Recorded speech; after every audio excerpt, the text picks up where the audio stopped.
मेरे सामने और बहन के सामने एक मरतबा उसने अपनी शलवार भी उतार दी है जी। मुझे उसने कहा मेरा दिल तो करता तुझे कत्ल कर दूं, लेकिन मुझे समझ नहीं आ रही मैं क्या करूं। मैं मेरे साथ झगड़ा करके बीच में मेरी बेगम मुझे छुड़ाने आई है हम दोनों को, तो उसने मेरी बेगम को हाथों और जूतों के साथ जो है ना मारा है, लेकिन टांगे तोड़ने की वो बाकायदा और कत्ल करने की धमकी दे चुका है। आपकी वालिदा मोहतरमा हयात है? जी मेरी वालदा मोहतरमा हयात को भी गालियाँ देता है? जी, उनको भी गालियां देता है। अस्सलामुअलैकुम, आप टीवी से मैं हूं फैसल खान सूरी। आज फैसलाबाद में मौजूद हूं, मेरे साथ मोहम्मद अशरफ मौजूद हैं। रसूल पाक सल्लल्लाहु अलैहि वसल्लम ने फरमाया था कि जो शख्स रिश्तेदारों को तोड़ेगा यानी कि इख्तलाफात ज्यादा बढ़ाएगा वो शख्स कभी भी जन्नत में दाखिल नहीं होगा। ये हदीस मुबारका का मफहूम था। अशरफ साहब जिनके सगे भाई तकरीबन इन पर 12 साल से तशद्दुद कर रहे हैं, जिस्मानी भी और जहनी भी, इनको टॉर्चर किया जाता है और फिर इनको एक बार तो पागल खाने भी जाना पड़ा। इतना इनको डिप्रेशन का शिकार कर दिया गया है। सेकेंडली, इनकी जो भाभी है वो इन पे कह के लगाती है जब इनका भाई इनको मार रहा होता है। भाई इनका इनके पेट में टांगे मारता है, इनको घर से धक्के दे के निकालता है। जो इनकी वालिदा मोहतरमा है उनको भी धक्के दे के घर से बाहर निकाला जाता है। इनकी बीवी प्रेग्नेंट है, उनको भी टॉर्चर किया जाता है, उनको गालम ग्लोच किया जाता है और फिर उनको मारने की शदीद किस्म की कोशिश की जाती है। बाकी का मामला क्या है, क्यों ये सब मामलात पैदा हुए, इन्हीं से जानते हैं। अशरफ साहब, ये मामलात पैदा क्यों हुए, क्या वजह बनी? जी, असल में उसकी बुनियादी वजह तो अपना जब से भाई की शादी हुई है, तो हमारी भाभी का बुनियादी मुतालबा यही रहा है कि अपना मुझे अलग से मकान लेके दिया जाए या इनको बेदखल कर दिया जाए, और वो आज तक मामला हुआ नहीं है। कितने मरले का मकान है? हमारा 5 मरले का मकान है। कितने कमरे हैं? उसमें 3 कमरे हैं, एक किचन है और 2 ड्राइंग रूम है उसमें। अच्छा, एक ही फ्लोर है? जी, एक ही फ्लोर है। अच्छा, दोनों अलग अलग कमरे में रहते हैं? जी, अलग-अलग कमरे में रहते हैं।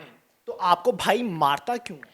जी, बड़ा भाई है वो? जी मुझसे बड़ा भाई है, उससे बड़ी सिस्टर हैं, क्या तो नाम है उसका? मोहम्मद आसिम उसका नाम है। अच्छा। और एक तो मुझे बेबस और लाचार समझता है कि अपना गुस्सा किसी और बात पे होता है वो मुझ पे निकाल देता है, और दूसरा अपना वो मुझे बेबस और लाचार समझ के घर से जो है ना वो कहता है कि निकल जाओ यहाँ से। आपको लाते मारता है, टांगे मारता है और डंडे वगैरह मारता है? जी, अभी तक डंडे मारे तो नहीं हैं, लेकिन लातों से मुक्कों के साथ और जूतों के साथ मुझे मारा है, और मेरी दाईं पसली के ऊपर मुक्कों के साथ और टांगों के साथ उसने मारा है। और अभी तक उसकी पेन जो है वो जा नहीं रही, लेकिन टांगे तोड़ने की वो बाकायदा और कत्ल करने की धमकी दे चुका है। आपको गंदे और गलीज किस्म के अल्फाजात से भी नवाजता है? जी, ऐसे-ऐसे अल्फाज इस्तेमाल करता है कि अपना जिस आदमी ने कभी सुने नहीं होते, तो वैसे उसका जो है ना वो दिमागी तौर पे शौक लगते हैं। उसको बिल्कुल शर्म नहीं आती अपनी बीवी के सामने, अपनी बहन के सामने ये सब कुछ बोल रहा होता है? जी, उसको बिल्कुल शर्म नहीं आती, बल्कि वो तो मेरे सामने अपनी और मेरे सामने और बहन के सामने एक मरतबा उसने अपनी शलवार भी उतार दी है, ठीक है? और वो जो चीज़ें खुद करता है वो मेरे ऊपर थोपता रहता है कि ये आप पे क्या इल्जामात लगाता है? वो यही कहता है कि अपना जो है ना मेरी बेगम के सामने और मेरी सिस्टर के सामने इसने जो है ना कपड़े उतारे हैं, बरहना हुए हैं आप? बरहना हुए हैं, जबकि ये मामला उसने खुद किया है। अब इस पर गवाह तो नहीं है, गवाह सिर्फ सिस्टर है और सिस्टर खुद उसके साथ मिली हुई है। सिस्टर क्यों मिली हुई है? सिस्टर आपके घर में क्यों रहती है? जी, सिस्टर इसलिए मिली हुई है कि 2 साल पहले मेरी सिस्टर बेवा हो गई हैं, तो अपना उसके 2 बच्चे हैं, तो बच्चों की कफ़ालत अब करने वाला कोई नहीं है, तो सिस्टर ने अपना बिल्कुल वाज़ेह अल्फ़ाज़ में कहा है कि मैंने अपने बच्चों को पालने के लिए जो मुझसे हो सका सच झूठ मिला के मैंने अपने बच्चों को पालना है। तो वो पहले मेरे साथ होती थी, क्योंकि मैं सारी उम्र मैंने सच बोला है। तो अब वो भाई के साथ मिली हुई है, उनके ज़ुल्म सितम पहले उनको बताती थी कि तुम ये ज़ुल्म सितम कर रहे हो। लेकिन आपका बड़ा भाई आपकी बीवी को ज़द-ओ-ख़ौफ़ भी करता है? जी, उसने एक मर्तबा मेरी शादी को 2 साल हो गए हैं, मेरी शादी के दूसरे माह में मेरे साथ झगड़ा करके बीच में मेरी बेगम मुझे छुड़ाने आई हैं हम दोनों को, तो उसने मेरी बेगम को हाथों और जूतों के साथ जो है ना मारा है। अच्छा, तो हाँ जी। आपने एफआईआर नहीं कटवाई उसके खिलाफ? जी, मैं एफ़आईआर कटवाने गया था, मेरी बेगम कहती मैं एक शरीफ घराने से ताल्लुक़ रखती हूँ, तो अपना मेरे ख़ानदान के अंदर ये चीज़ें वायरल हो जाएँगी। वो नहीं चाहती कि ऐसे कोई मामलात हों। कितने बच्चे हैं आपके? मेरा एक बेटा है, 11 माह का मेरा बेटा है। अभी ये जो जुमे के दिन गुज़रा है, ग़ालिबन 3 मार्च की तारीख़ बनती थी, तो तो उसने इतना घर के अंदर हार्श लहजे के अंदर बोल रहा था, धमकियाँ मेज़ अंदाज के, मेरा 10-11 माह का बच्चा बिलक बिलक के रो रहा था। पुलिस के पास आप गए, आपने एप्लीकेशंस भी दी, क्या कार्रवाई हुई अभी तक? जी, अपना जिस तरह मेरा भाई मुझ पर जिस्मानी और नफ़सियाती तशद्दुद कर रहा था, तो मैंने फिर 15 को कॉल की। 15 वालों ने इतना ज़रूर मेरे हक़ में अपना किया कि अपना जो है ना मेरे भाई को समझाया कि अगली मर्तबा ऐसा कुछ ना हो। तो फिर जब भाई ने देखा कि ये तो थाने के तक पहुंच गया है, तो उसने अपने 2 दोस्त, एक का नाम ज़ाहद है और भाई के बकौल उसको कहा जाता है गुड्डू बादशाह, और दूसरे का नाम राना शाहद है। इनको वो बतौर जो है ना अपना मुआविन के तौर पे लेकर आया कि सुलह सफाई करवा दी जाए। तो उधर थाने के अंदर ज़ाहद साहब ने कहा है कि आपने थानेदार को कोई बात नहीं बतानी कि भाई ने आपके साथ क्या किया, आपकी वाइफ को जो गंदी गालियाँ निकाली हैं, ऐसी कोई भी बात नहीं बतानी। तो मैंने उनको कहा जी अगर आप मुझे तहफ़्फ़ुज़ दिलवाते हैं तो मैं कोई बात भी नहीं करूँगा। तो उन्होंने थानेदार के सामने बैठकर कहा है कि जी मैं इनकी ज़िम्मेदारी लेता हूँ कि आगे से इसका भाई किसी किस्म का भी इसके साथ ऐसा रवैया नहीं अपनाएगा।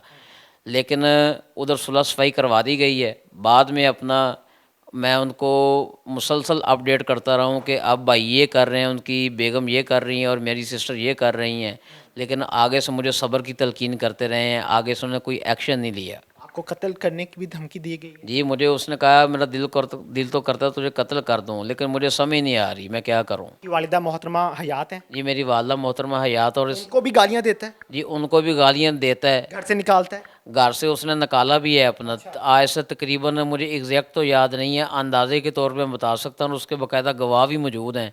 और उसने 7-8 साल पहले हमारी वालदा को और मुझे घर से निकाला था। और मेरी वालदा अपना अपने मेके में यानी मेरे मामू के पास जाके 4 से 6 माह गुजार के आई थी। और फिर गली मोहल्ले वालों ने मेरे भाई को लान तान किया कि तुमने अपने भाई को घर से निकाला है और अपनी वालदा को कोई शर्म व हया करो। आपको कमरे में बंद करके आपके बड़े भाई ने आपको तशद्दुद का निशाना बनाया, फिर बाद में डिप्रेशन की गोलियां आपके मुंह में डाली, वो क्या मामला था? जी, ये तकरीबन 1 साल या 1.5 साल पहले रमज़ान के महीने की बात है। ऐसे ही छोटी सी बात के ऊपर जो है ना अपना उसने मुझे मारा है। मेरी सिस्टर ने जो है ना वो खुले अल्फाज में मेरी अपना बेगम को कहा है, मेरी वाइफ को कहा है कि अपना जो है ना हम इसको इसी तरह लटका के रखना चाहते थे कि अपना ये बेबस लाचार हमारे सामने पड़ा रहे। ये बहुत वाज़ेह अल्फाज में नहीं बता पा रहे, चूँकि ये इस्लामियात के टीचर भी हैं और बहुत सी बातें ऐसी हैं जो इस अवाम को नहीं बताना चाह रहे। उसकी वजह ये है कि बच्चे क्या सोचेंगे कि हमारे टीचर के साथ ही ये सब कुछ हो रहा है और टीचर ही अपने हकूक़ लेने के लिए मीडिया का रास्ता इख्तियार किए हुए है। तो मुझे ऐसा लगता है कि हमारे मुआशरे में अब जो खून के रिश्ते हैं उनमें इतनी नफ़रतें सिर्फ जायदाद की खातिर, सिर्फ पैसे की खातिर इतनी ज़्यादा पैदा हो चुकी हैं कि शायद उन नफ़रतों को मिटाया नहीं जा सकता। सिर्फ पैसे की खातिर ये सारे मामलात पेश आ रहे हैं। कल को इतना टॉर्चर कर देता है कि ये मर जाते हैं, इनके बच्चों की परवरिश कौन करेगा, उनकी कफालत कौन करेगा? बहुत से सवालात हैं जो उठाए जा सकते हैं, लेकिन बदकिस्मती से हमारे कानून नाफिज करने वाले अदारे तब एक्शन में आते हैं जब मामलात सारे हो जाते हैं, जब क्राइम हो जाता है। तब कहते हैं हमने तो बड़ी कोशिश की थी, हमने तो बहुत समझाया था, हमने तो सब कुछ करने की कोशिश की। इन पेपर्स का कोई फायदा नहीं है, इस लिखाई का कोई फायदा नहीं है जब तक एक्शन नहीं होगा। थाने के एसएचओ की जिम्मेदारी बनती है कि वो फिल फॉर एक्शन लिया करे और फिल फॉर पार्टी को बुला के समझाया करे। समझने से नहीं समझते तो भाई हवालात में बंद करो। मैं उम्मीद करता हूं कि वो जाहिल शख्स जो इनका बड़ा भाई है और अच्छा कमाता भी है, वो इन पे तशद्दुद करता है, मारता है, गालम गलौज करता है, जो भी मामलात हैं, अगर तुम समझ जाओगे तो बेहतरी इसी में है, वरना खुदा तो देख रहा है, खुदा इंसाफ करने वाला है। इसी के साथ इजाज़त दीजिए, अल्लाह ने